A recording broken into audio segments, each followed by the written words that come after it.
Bonsoir, mesdames et messieurs, et bienvenue à cette nouvelle émission de Histoire à dormir debout. Ici André Pelchat qui vous souhaite la bienvenue en compagnie de Charles Dagneault. Bonsoir, Charles. Bonsoir, André. Alors, ce soir, on a un petit florilège de sujets, finalement. Léger. Léger et sans... Oui, surtout dans un cas. Léger comme un ballon. Toi, tu vas nous parler justement d'une catastrophe, on pourrait dire, sur la balloune, et d'une baleine explosive. Puis moi, je vais y aller avec des inventions anciennes. Mais toi, là, déjà, quand je dis catastrophe, ballon, j'ai hâte de voir. Ça va pas tellement ensemble, effectivement, parce que quoi de plus festif qu'un lancer de ballon? Alors, cette histoire-là, c'est en 1986. Au point de départ, l'événement, une fois complété, a été considéré quand même comme un succès. C'est discutable. 27 septembre 86, 1,5 million de ballons gonflés à l'hélium ont été lâchés dans les airs au-dessus de la ville de Cleveland, en Ohio. Ça, c'est une ville qui est sur le bord, sur les rivages du Grand Lac Erie. Ça, c'était fait dans le but de tenter de battre un record du monde. Là, à l'heure actuelle, à ce moment-là, c'est-à-dire, il y avait régulièrement des lancers massifs de ballons, entre autres à Disneyland, qui s'en était fait une spécialité. C'est devenu beaucoup plus rare aujourd'hui. Aujourd'hui, oui, pour plusieurs raisons d'ailleurs qui vont ressortir. C'est un excellent moyen d'étouffer les oiseaux, entre autres. L'attaque sur l'environnement. Et puis, on voyait ça aussi dans les parties universitaires de football. Il y avait mais c'était pas... aussi massifs. Là, on parle de... En fait, ils voulaient se rendre à 2 millions, mais ils ont été capables de faire 1,2 million. C'est déjà fantastique. Plus de 100 000 personnes sont rassemblées au centre-ville. Et puis, ça, c'était aussi une collecte de fonds pour une organisation américaine qui s'appelle United Way. C'est un peu comme Centraide. En fait, c'est le Centraide américain. Là. Et puis, pourquoi ils ont fait ça? C'est que le représentant d'United Way, à l'époque, la ville de Cleveland, c'était pas une ville qui était reconnue au niveau touristique, par exemple. Même, il l'appelait The Mistake on the Lake, qui était l'erreur sur le lac, la ville, tellement qu'elle avait mauvaise réputation. Puis ça, c'était un événement qui va mettre Cleveland, ça va être cool. OK? Puis là, ça va être festif, ça va être fantastique. Là, on va travailler pendant 6 mois. De la planification de ça pour faire passer ça d'un concept à la réalité. Ça va nécessiter une très grande structure en filet pour capter les ballons jusqu'au moment. Et puis, on va faire ça à partir du centre-ville. Il existe des films de ça, d'ailleurs. Il y a eu des recherches techniques qui ont été faites pareil, surtout c'était au niveau des permis avec la ville. Mais l'atteinte environnementale, vu qu'il y avait déjà eu des événements du même type précédemment, on n'en avait pas entendu parler. Voici que l'hélium, un gaz plus léger que l'air, va réagir aux températures, à la température. Puis ça aurait dû être pris en considération, on va voir pourquoi un petit peu plus tard. Là. Alors, plus la température est élevée, voyons, plus les ballons vont s'élever. Et puis, c'est un excellent stratagème, je trouve, de faire ça pour Centraide, parce que là, on parle d'une énorme visibilité. De plus, on va réunir 2500 bénévoles. C'est une majorité d'étudiants, fait que c'est un événement en soi. C'est très rassembleur, comme on peut voir. Ils vont passer la matinée de la journée du 27 à remplir des ballons à l'hélium, puis là, les médias se rassemblent. Tout le monde est prêt pour l'événement. Mais là, une tempête qui approche. Les autorités qui considèrent ça, là, on va analyser la situation, mais on va décider de le faire quand même. Le nœud, vraiment, de toute cette histoire-là, ça réside dans cette décision-là. Il faut comprendre que quand il fait plus froid, donc une tempête approche, il y a une baisse de température, l'hélium n'a pas son ascension. Les ballons ne monteront pas. Autrement dit, on va rester au ras du sol. À 13h50, on libère le filet, et puis là, c'est spectaculaire. Là. Il y en a qui le voient présentement parce qu'il existe un film de ça. C'était vraiment fantastique, et puis ça n'a pas fallu très longtemps pour que ça passe un peu du triomphe. J'appelle ça catastrophe, désastre, mais c'est plusieurs petits phénomènes séparés. Comme j'ai dit, le froid qui a combiné avec la pluie a fait descendre des ballons alors qu'ils étaient encore gonflés. Plutôt que de s'élever, là, ils vont envahir la ville de Cleveland. On va en retrouver dans les rues. Ça va causer des embouteillages, des accidents sur les autoroutes. Et puis, ils vont dériver aussi vers le lac. Donc, ils vont recouvrir la surface du lac de caoutchouc multicolore. Ce qui s'est produit à l'époque, c'est la veille, c'est qu'il y a 2 pêcheurs qui ont tombé de leur embarcation puis qui ont disparu dans le lac. Il y avait des ceintures de sauvetage, mais quand ils ont retrouvé l'embarcation, les 2 pêcheurs étaient déjà partis à la dérive, puis la garde côtière qui était impliquée dans l'événement a mentionné que trouver des ceintures jaune-orange parmi des millions de ballons de toutes sortes de couleurs, ça va...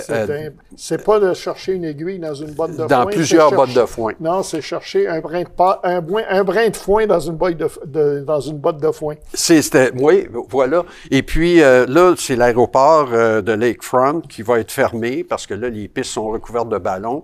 Il va y avoir des animaux qui vont évidemment être envahis par du caoutchouc, puis c'est pas... on sait qu'est-ce que ça peut faire.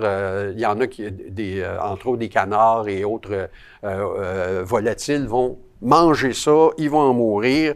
Le 27 septembre, malheureusement, ils n'ont pas été capables de retrouver les 2 disparus. Ça va prendre 2 jours. Les hélicoptères pour les recherches sont cloués au sol. Et puis, là aussi, il y a d'autres atteintes qui sont faites parce que tellement de choses qui se sont passées. Là, on parle des principales. Entre autres, il y avait un centre équestre. Et puis, les chevaux ont été effrayés par ça. Ils ont été blessés. Ça va donc...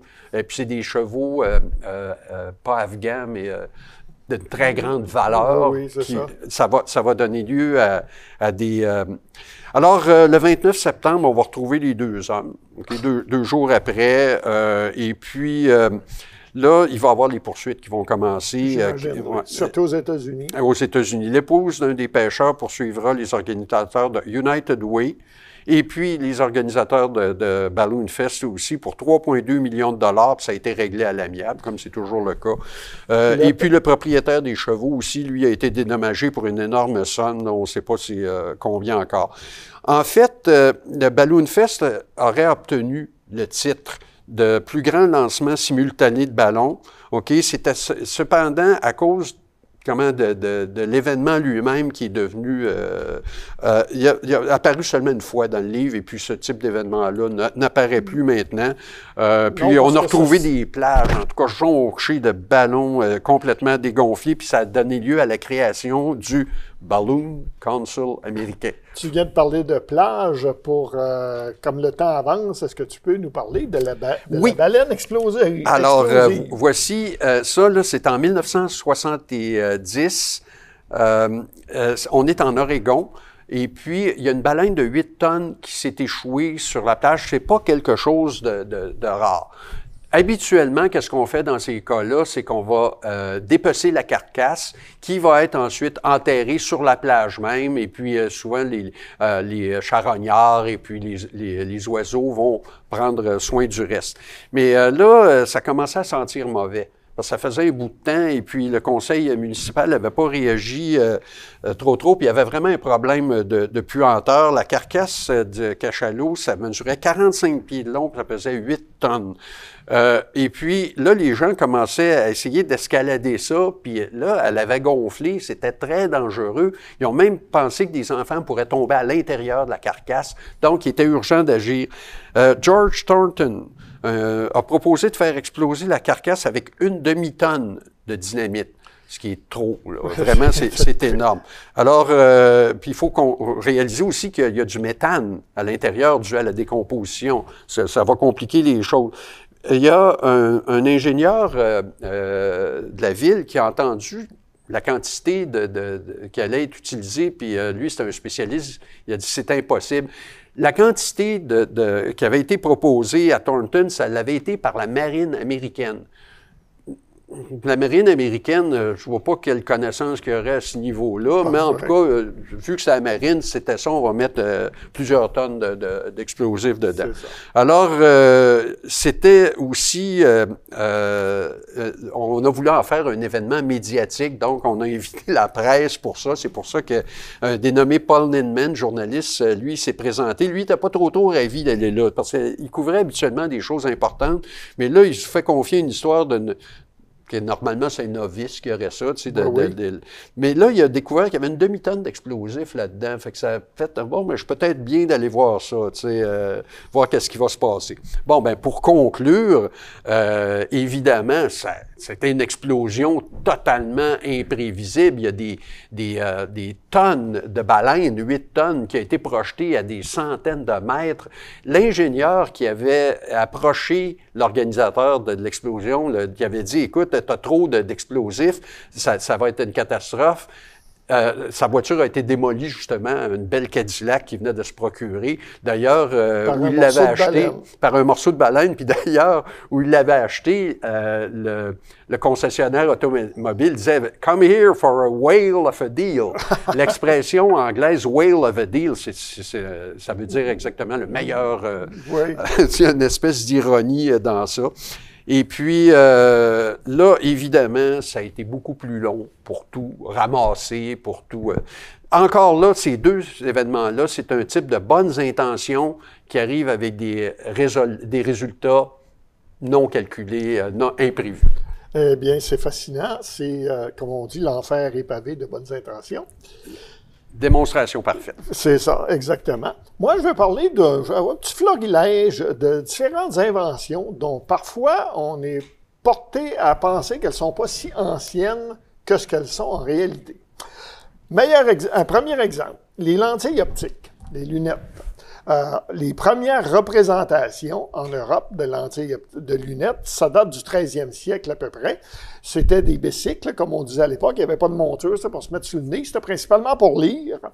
Mais on a découvert que les premières lentilles optiques remontent à l'Empire assyrien vers 700 avant Jésus-Christ. Mais à l'époque, c'était pas en verre, parce que le verre n'était pas vraiment transparent dans ce temps-là, il était plutôt plus translucide, et c'était une invention récente, le verre. Non, et on le faisait avec des cristaux, notamment du quartz poli. On sait aussi que Néron, l'empereur romain, lorsqu'il allait au jeu du cirque, il avait lui-même la vue basse, il utilisait une émeraude pour regarder à travers une émeraude polie, comme lunettes, tout au moins pour améliorer la vue. Alors ça, c'est un exemple d'invention plus ancienne que ce qu'on est porté à penser. On sait aussi le caoutchouc. Bon, le caoutchouc est vulcanisé. C'est M. Goodyear, dans les années 1830, comme on utilise pour les pneus, etc. On savait depuis longtemps que les Autochtones d'Amérique centrale et d'Amérique du Sud connaissaient le caoutchouc depuis très longtemps, au sens où ils connaissaient la sève de l'EVA et qui s'en servaient même pour se fabriquer des tenues contre la pluie, puis même imperméabiliser les peaux, etc. Mais on avait toujours pensé qu'ils ne le faisaient pas chauffer et que donc ça coulait. Et que quand il faisait trop chaud, ça avait tendance à ramollir. Quand il faisait froid, ça durcissait. Ouais. Donc c'était utilisable, mais dans certaines circonstances seulement. Or là, on a découvert que les Mayas, ainsi que les Aztèques et les Olmèques, savaient faire chauffer du caoutchouc et ils en faisaient, entre autres, des sandales pour marcher et des balles, parce qu'on sait que les Mayas avaient un jeu de balles, et en fait, pas juste les Mayas. Sport national. C'était le sport national, un jeu de balles, et on utilisait des balles de caoutchouc. Tellement d'ailleurs, quand dans la langue espagnole, on a dû inventer un nouveau mot, quand ils ont vu les premières balles de caoutchouc, le mot rebondir. Ah. Parce qu'il n'y avait pas de mot pour dire ça, parce qu'il n'y a rien, on connaissait rien qui rebondissait avant ça. Alors on faisait ça avec la sève de l'EVA, bien avant la découverte de M. Goodyear. Une invention, mais que les gens souvent ne sont pas portés à penser que c'est une invention, le maïs. On parle beaucoup d'OGM de nos jours. On ne veut pas de maïs génétiquement modifié, disent certains, mais c'est parce que le maïs, il est déjà génétiquement modifié. En fait, le maïs, c'est une plante artificielle, si on veut être vraiment précis, là. Parce que demandez-vous, où vous avez vu ça, du maïs sauvage? Ça n'existe pas. Pour une raison très simple, c'est que le maïs ne peut pas se reproduire si ce n'est pas une main humaine qui brise les feuilles pour sortir l'épi. Laissé à lui-même, le maïs, il ne se reproduira pas. Il faut que quelqu'un le fasse. Alors, comment on est arrivé à avoir cette plante-là qui n'est pas capable de se reproduire toute seule? Bien, c'est les Autochtones du Mexique, plus précisément, de la vallée de Las Balsas, qui ont domestiqué une petite céréale sauvage qui s'appelle le théosinte. Des fois, on dit le théocynte, plante herbacée avec plusieurs tiges et des petits épis protégés par des feuilles assez solides, mais qui est capable de se reproduire par elle-même.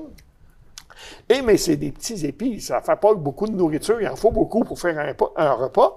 Les Autochtones se sont mis à faire des croisements. Il y a à peu près 5500 ans de ça. Et déjà, il y a 4400 ans, on a eu des grains plus gros. Puis vers 4400 ans, c'est le maïs qu'on connaît, que son apparence moderne. Mais elle avait été tellement modifiée qu'elle ne pouvait plus pousser seule à l'état sauvage. Elle dépend des cultivateurs pour sa reproduction. Et c'est une découverte, une invention hyper importante parce que le maïs, d'abord, a nourri toute l'Amérique, ou presque. On sait qu'avec le temps, la culture du maïs a fini par s'étendre au nord jusqu'à la vallée du Saint-Laurent et au sud jusqu'en Argentine et au Chili. Mais c'est parce qu'après la découverte, enfin le contact avec les Européens, le maïs a été exporté partout dans le monde. L'Afrique s'est convertie au maïs très rapidement et la Chine s'est convertie au maïs. On s'est bien en cultivé en Asie. Aujourd'hui, c'est une céréale cultivée partout. C'est un OGM, carrément. Et c'est au départ un organisme modifié artificiellement. Un OGM précolombien. Un OGM précolombien. Wow. Alors, on connaît pas toutes les étapes, mais on sait qu'on a modifié d'abord la tige, qu'éventuellement l'épi s'est modifié aussi, et éventuellement, on a rapproché les grains sur l'épi. Ça demande beaucoup, beaucoup de croissement. On se dit, mais est-ce qu'ils avaient déjà une idée, comme ça prend des générations, est-ce qu'ils avaient déjà une idée de où ils allaient aboutir avec ça? On ne le sait pas, mais ils y sont arrivés. En tout cas, ils ont fini par créer cette plante qu'on appelle le maïs. Fantastique. Une autre invention ancienne aussi, plus ancienne qu'on pense, pas si ancienne que le maïs, le scaphandre autonome, qui est attribué généralement au commandant Cousteau et à l'ingénieur Gagnant dans les années 1940. Sauf qu'en fait, il existait déjà l'appareillage avec la bonbonne et le masque d'oxygène depuis 1869. Un dénommé Hippolyte Mégé-Mauriès, dénommé... attendez, j'oublie son Moi, je pensais que c'était nom. le prieur. Oui, le prieur, c'est ça. Qui ont créé, et ça avait été créé, non pas pour la plongée sous-marine, c'était pour les mineurs qui devaient descendre lorsqu'il y avait des dégagements de gaz et des fois des sauvetages, des choses comme ça. Ça a pris très longtemps avant que quelqu'un se dise, mais on pourrait très bien se servir de ça pour plonger. Sauf quelqu'un y avait pensé. Jules Verne. Dans 20 000 lieues sous les mers, c'est exactement l'appareil dont disposent les hommes du capitaine Nemo pour aller marcher au fond de l'eau. Mais il n'y avait pas eu l'idée des palmes et d'un appareil léger. Ils avaient le scaphandre pied lourd, mais avec des bonbonnes. Alors, ça permettait de marcher au fond de l'eau, mais pas de nager. Alors, la trouvaille avec Cousteau, ça a été de se dire qu'on pouvait très bien le faire avec juste les bonbonnes. Comme quoi, des fois, ça prend du temps avant de trouver toutes les applications d'une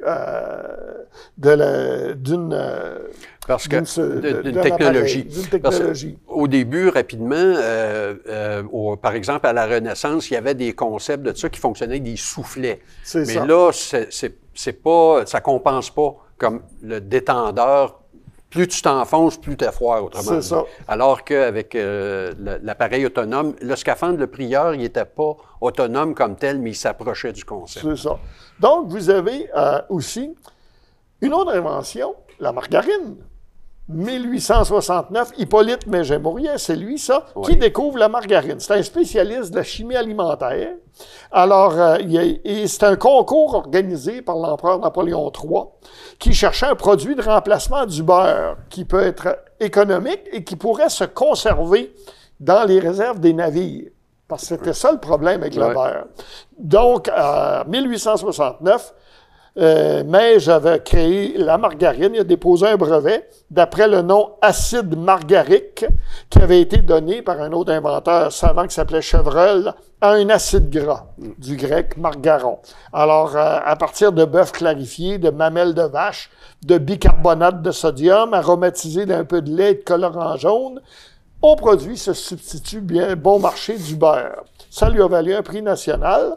Il n'en a pas profité parce qu'il y a eu la guerre de 1870 et il a été obligé de céder son brevet.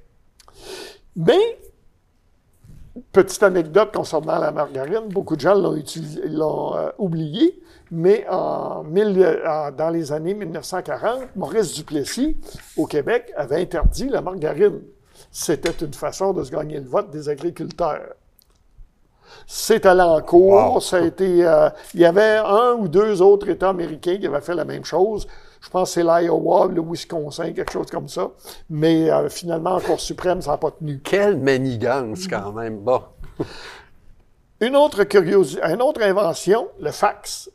Tout le monde pense que le fax, c'est des années 80-90, que effectivement, c'est devenu universel quasiment à ce moment-là. Aujourd'hui, c'est presque oublié, qui permet de mettre un document papier, de le scanner, puis de l'envoyer, d'en sortir une reproduction à l'autre bout.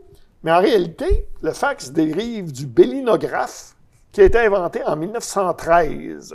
C'était pour les photographies, pour pouvoir transmettre les photographies. Son nom vient d'Édouard Belin, son inventeur.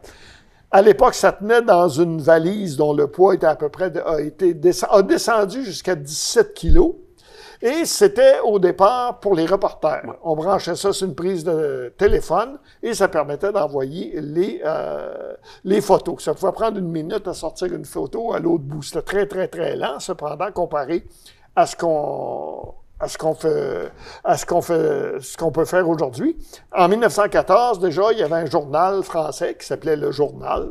On ne s'est pas forcé pour lui trouver un titre, qui avait offert à ses lecteurs une rencontre entre deux hommes politiques, M. Poincaré et Herriot, à Lyon, transmise de cette façon-là. Mais la qualité diminuait avec la distance. Alors, c'est pour ça qu'on ne pouvait pas transmettre à travers l'Atlantique, par exemple. Le Tour de France, ça posait pas de problème à l'intérieur de la France, mais le match Carpentier, Georges Carpentier, Jack Dempsey aux États-Unis, il n'y a aucune photo utilisable qui est arrivée en France, même si on a essayé. Éventuellement, on l'a perfectionné, et s'il y en a qui ont vu le film Bullet, il y a une scène où ils attendent un fax, qui est la photo d'un suspect qui arrive de l'autre côté de l'Atlantique. C'est une machine quasiment grosse comme un cercueil, là, qui finit par leur sortir une photo, et là, ça prend un temps fou également. Puis là, on voit que la qualité n'est pas bonne, c'est toute lignée, d'ailleurs. C'est ça, exactement. Alors, c'est... donc, il y a des inventions. Des fois, les inventions se font par hasard. En 1850, dénommé Charles Whitstone, qui était commis chez un marchand d'instruments de musique, a entendu les vibrations de son violon se répercuter dans le tuyau du poêle voisin. Il ne se doutait pas, il venait d'inventer le haut-parleur. Cette petite découverte lui a donné l'idée de construire des planches vibrantes qui ont débouché sur les haut-parleurs. En quelle année? En 1850. Wow. C'est ce qui manquait, c'était des appareils électriques qui auraient eu besoin d'un haut-parleur. Finalement, c'est ça qui manquait à l'époque. On parlait d'inventions anciennes. Quand on parle d'inventions anciennes, il faut parler aussi, on ne peut pas s'empêcher de parler de la Chine. Évidemment. Alors, une des inventions chinoises anciennes, la manivelle. On ne pourrait pas s'en passer aujourd'hui. La manivelle, c'est élémentaire. première manivelle semble dater en Chine du 2e siècle avant Jésus-Christ. Et c'était pour faire tourner les espèces de barils qui servaient à vanner le grain. C'était à ça que ça servait. Puis c'était important pour l'agriculture, mais éventuellement, on a eu l'idée de faire toutes sortes d'autres choses avec des manivelles. Mais en Europe, la première manivelle, la première représentation du manivelle date du 10e siècle, donc 700 ans après la Chine. On a d'ailleurs une image, une représentation en Chine en poterie, d'une scène de ferme dans laquelle on peut voir une manivelle dans le mur.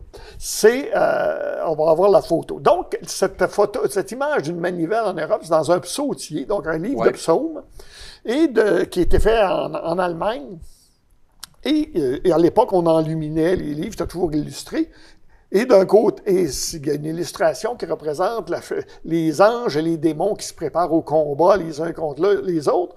Et on voit le diable qui affile son épée avec une pierre à aiguiser, et l'ange Gabriel, de l'autre côté, qui lui affile la sienne avec une meule, avec une manivelle.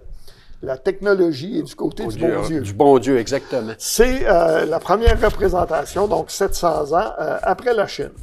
Une autre invention chinoise, la lanterne magique. On parle du 5e siècle à peu près, après Jésus-Christ, en Chine encore. Ça, une lanterne magique, c'est un projecteur d'image. C'est un projecteur d'image. La Les premières, semble-t-il, déjà au 2e siècle avant Jésus-Christ, après Jésus-Christ, on en faisait en Chine avec du papier ciré. Et au début, c'était des silhouettes qu'on faisait dessus et qu'on pouvait projeter sur le mur. Plus tard, on a trouvé des papiers qu'on pouvait rendre plus transparents et on pouvait y aller avec des images colorées en mettant l'image directement sur le papier. Donc, on avait la lanterne magique qui va arriver en Europe seulement au 17e siècle. Et on va en attribuer l'invention à un prêtre, Anastas Kirchner, alors que c'était connu en Chine depuis très longtemps. On ne sait pas si le prêtre l'a inventé séparément ou s'il a eu l'idée par quelqu'un qui avait été en Chine. Il y avait beaucoup de missionnaires jésuites en Chine à ce moment-là. On a vu dans l'histoire plusieurs fois des inventions apparaître simultanément en 2 pays différents, par exemple, ou 2 inventeurs du même pays qui arrivent pour déposer au même moment le brevet. C'est ça. Alors, malheureusement, on me fait signe que c'est tout le temps qu'on a. Alors, mesdames et messieurs, bonsoir. Restez à l'écoute de TVCBF et à la semaine prochaine.